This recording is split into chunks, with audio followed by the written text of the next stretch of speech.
আমরা আগেই বলেছিলাম বাংলাদেশের নির্বাচনে বিএনপি যদি জয়ী হয় তাহলে অনেকটা সেই পুরাতন বিরিয়ানি নতুন প্যাকেট তৈরি করে বাংলাদেশের আপামর মানুষকে খেতে হবে।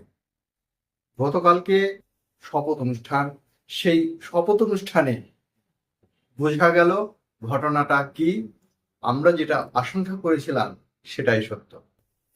যে গণ অভ্যুত্থানকে কেন্দ্র করে এত মানুষের মৃত্যু, মানুষের আহাজারি, এই সাধারণ বাংলাদেশের আপামর জনসাধারণের আওয়ামী লীগের প্রতি তীব্র ঘৃণা, আওয়ামী লীগকে ব্র্যান্ড করা থেকে শুরু করে আওয়ামী লীগের সর্বোচ্চ নেত্রী তথা প্রাক্তন প্রধানমন্ত্রী শেখ হাসিনার নির্বাসন, পালিয়ে যাওয়া, সমস্ত কিছুতে অনেকটা সেই এক বালতি দুধে এক ফোঁটা গোচনা পড়ে যাওয়ার মতো।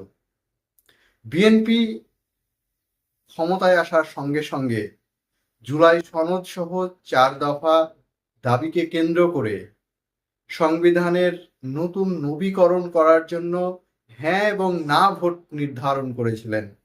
যদিও সেখানে হ্যাঁ ভোট জয়ী হয়েছে, তথাপি বিএনপি সরাসরি বলে দিয়েছে আমরা সংবিধান সংস্কারের পক্ষে নয়।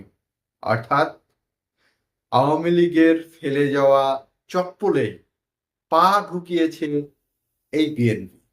অর্থাৎ বোঝা যাচ্ছে রমরমা বাজার শুরু হয়ে গেল সেই সমস্ত মানুষগুলো যারা এতদিন পর্যন্ত মাদক ব্যবসার সঙ্গে যুক্ত ছিল সরকারি অফিসার, একটা টেবিল থেকে আর একটি টেবিলে একটি জন্ম শংসাপত্র পাঠানোর জন্য, অথবা সেই এলাকার, অর্থাৎ আপনারা জানেন বাংলাদেশের প্রচুর মানুষ প্রবাসী, তাদের জন্ম শংসাপত্র থেকে শুরু করে পাসপোর্ট বানানো অনেক কিছু ব্যাপার থাকে, যে কারণে একটা টেবিল থেকে আর একটি টেবিলে যাওয়ার জন্য তাদের 500 টাকা 1000 টাকার নোট হাতে অনেকটা জড়িয়ে রেখে দিতে হয়। তাদের একটা কৌটো আছে, সেই কৌটোর মধ্যে ফেলে দেওয়ার জন্য।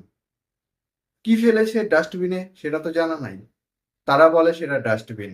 ওই ডাস্টবিন থেকে কুড়িয়ে খায় বাংলাদেশের অফিসার নামক মানুষগুলো। যদিও তাদের বেতন কাঠামো খুবই কম, সেই বেতনে তাদের সংসার চলে না। সেই বেতনে তাদের বিশাল বড় বড় বাংলো অথবা ভিআইপি কারগুলোতে চেপে দাপিয়ে বেড়াতে পারে না বাংলাদেশের এক প্রান্ত থেকে আর এক প্রান্তে। অর্থাৎ যে জুলাই বিপ্লব ঘটে গেছে, সেই জুলাই বিপ্লব একদম জলে। তাহলে এত দিনের এত মানুষের জীবন, লাস্ট উসমান হাদি পর্যন্ত, তাহলে কি জবাব দেবে আজকের দিনে যারা তরুণ তুর্কি, হাসনাত আবদুল্লাহ থেকে শুরু করে যারা বিএনপির সবচাইতে চক্ষুশূল বর্তমানে, জামাতে আমির, ডক্টর শফিকুর রহমান, আপনারা জানেন এগুলো এই সাম্রাজ্যবাদীদের চোখে আইওয়াস মাত্র। কেন বলছি? হাসনাত আবদুল্লাহ একটা কথা বলেছিল, আমি নতুন সংসদের অভ্যন্তরে যেতে হবে, বিষয়টা বুঝতে আমার একটু সময় লাগবে। কথাটা কিন্তু শতভাগ সত্য। কেননা একটা কথা আছে রাজনীতিতে, আমি যেটা মুখে বলি সেটা কাজে করি না, আর যেটা কাজ করি সেটা মুখে বলি না।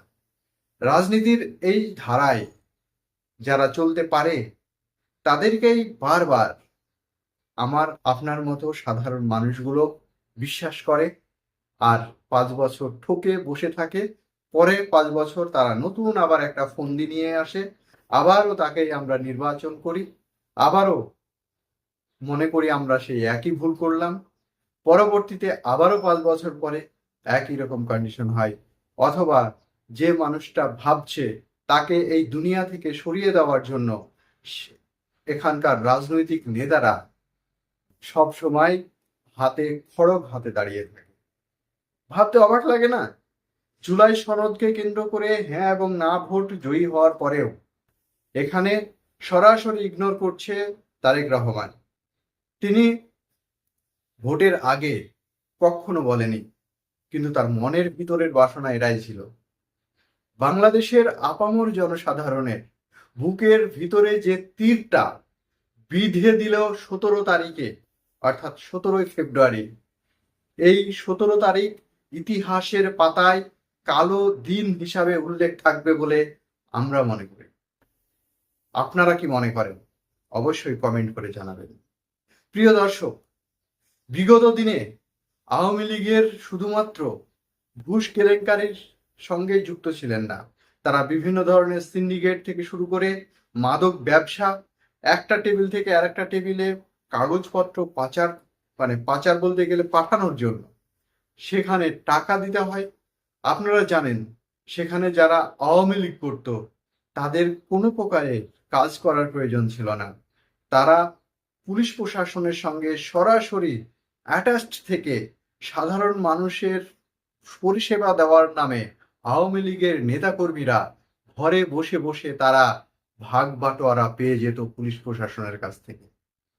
ঠিক একই কায়দায় বিএনপি আসার ফলে একই পরিস্থিতি হতে চলেছে। জুলাই অভ্যুত্থান ব্যর্থ। জুলাই অভ্যুত্থানে যারা প্রাণ দিয়েছে, শহীদ ওসমান হাদি লাস্ট তার নিদর্শন।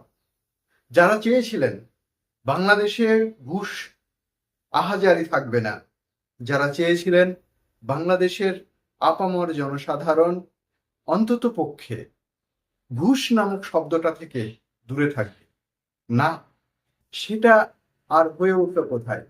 সেটা হয়ে উঠবে কোথায়? বিএনপি ক্ষমতায় আসার সঙ্গে সঙ্গে হ্যাঁ ভোট জয়ী হয়েছে, তারপরেও সেটাকে সম্পূর্ণভাবে পদপিষ্ট করে হত্যা করেছে।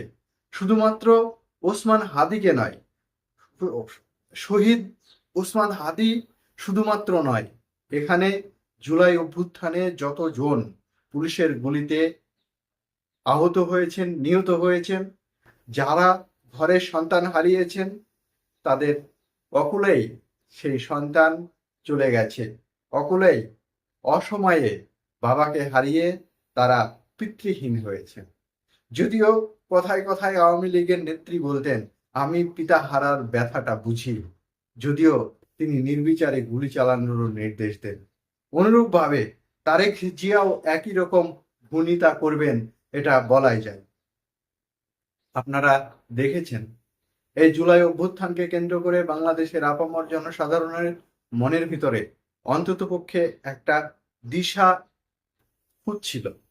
ডক্টর মোহাম্মদ ইউনূস একজন নোবেলজয়ী শিক্ষিত ভদ্রলোক, অন্ততপক্ষে তার পরিকল্পনা অনুযায়ী সংবিধান সংস্কারের মধ্য দিয়ে যে দাবি দাবাগুলো এসেছিল, সেগুলো যদি অন্ততপক্ষে কার্যকারী হতো, তাহলে বাংলাদেশে কিছুটা উপকার হতো, সেটা সবাই জানে। সেই কথাটা স্বয়ং তারেক জিয়াও জানে। কিন্তু যাদের ক্ষমতার লোভ, যারা চায় মানুষকে বশীভূত করে তাদের রক্তকে জল করার টাকা নয় ছয় করে পার্টির একটি কাজে লাগবে, স্বাভাবিকভাবেই তারা যে সংস্কারের পক্ষে হবে না, সেটা আমরা অনেক আগেই অনুমান করেছিলাম। সেটাই ঘটে গেল।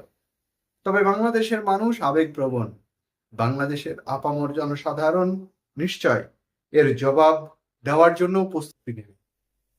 সময় থেমে থাকে না।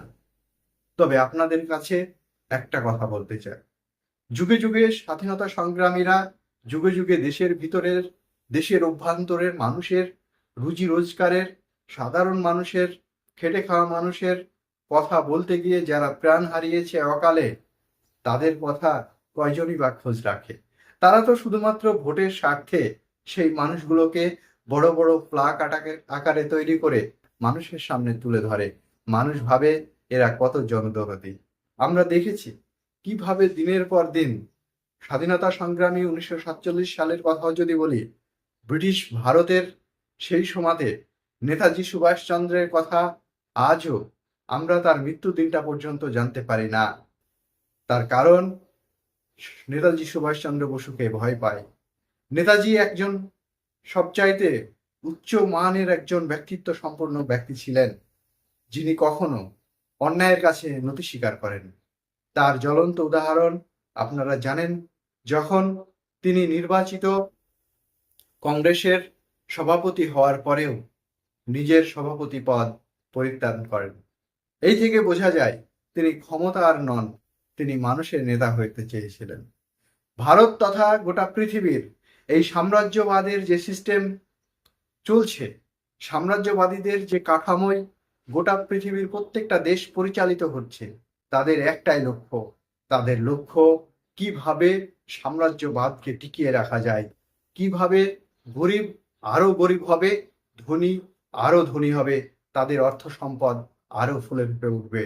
এই তরিকায়, এই রাস্তাতেই চলছে গোটা পৃথিবীর দেশ। তবে কি সাধারণ মানুষের মুক্তি নেই?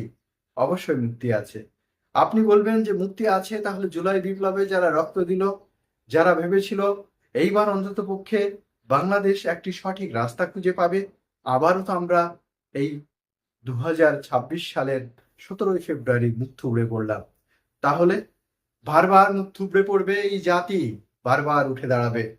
যদি তার মনের ভিতরে ইচ্ছে থাকে, আমি উঠে দাঁড়াবো, আমি হাঁটবো, আমি দৌড়াবো, আমি ছুটবো, গোটা পৃথিবীটাকে একটা হাতের মুঠোর মধ্যে ঢুকিয়ে একটা প্রান্ত থেকে আর একটা প্রান্তে ছুটে ছুটে আমি গোটা পৃথিবীটাকে সুন্দরভাবে পরিক্রমণ করব এবং মানুষকে বার্তা দেব, এই পৃথিবীটা মানুষের, এই পৃথিবীটা পুঁজিবাদীদের নয়, এই পৃথিবীটা সাম্রাজ্যবাদীদের নয়, এই পৃথিবীটা আপামর জনসাধারণের, এই পৃথিবীটা স্বৈরাচারী শাসকের জন্য নয়, এই পৃথিবীটা ঘুষখোর কোনো নেতার জন্য নয়, এই পৃথিবীটা, এই দেশটা কোনো ঘুষখোর সরকারি অফিসারের জন্য নয়।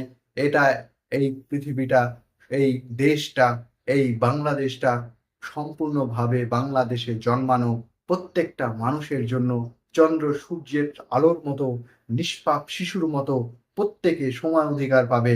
এখানে যে ভাগ বসাতে আসবে তার অবস্থা স্বৈরাচারী শেখ হাসিনার মতোই হবে। সেটা শেখ হাসিনা হোক, সেটা হতে পারে তারেক জিয়ার ক্ষেত্রেও। অতএব বাংলাদেশের আপামর জনসাধারণের কাছে আমাদের এই চ্যানেলের পক্ষ থেকে বার্তা, প্রদীপ নিভে যায়নি যে আপনারা মরে গেছেন, আপনারা শেষ হয়ে গেছেন। সংবিধান আরো ভালো করে আপনারা জানুন, সেখানে মানুষের অধিকার নিয়ে যে সমস্ত কথাগুলো লেখা আছে সেগুলো আরো বেশি করে মানুষের মধ্যে প্রচার করুন, মানুষকে সচেতন করুন। কোনোদিনই দ্বিতীয়বার স্বৈরাচারী শেখ হাসিনা আসার কথা তো ভাবতেই পারবে না। শেষ কথা, তারেক জিয়াও স্বৈরাচারী হয়ে উঠতে পারবে না। অসংখ্য ধন্যবাদ, ভালো থাকবেন। জুলাই বিপ্লব দীর্ঘজীবী হোক। আপনারা নিশ্চয় মানুষের, আপামর জনসাধারণের জন্য, যারা এই বিএনপি এবং আওয়ামী লীগের করে খাওয়ার জন্য নেতা মন্ত্রীদের পুষে সাধারণ মানুষকে পদপিষ্ট করে এই জুলাই বিপ্লবকে অস্বীকার করলো, পদপিষ্ট করলো, তাদের জবাব নিশ্চয় আগামীর জন্য প্রস্তুতি নেন। আগামীতে প্রত্যেকটা ছোট ছোট যে নির্বাচন, সে নির্বাচনগুলোতে সম্পূর্ণভাবে পরিত্যাগ করুন। নিশ্চয় আপনাদের যে আকাঙ্ক্ষা, আপনাদের যে ইচ্ছে পূরণ হবে।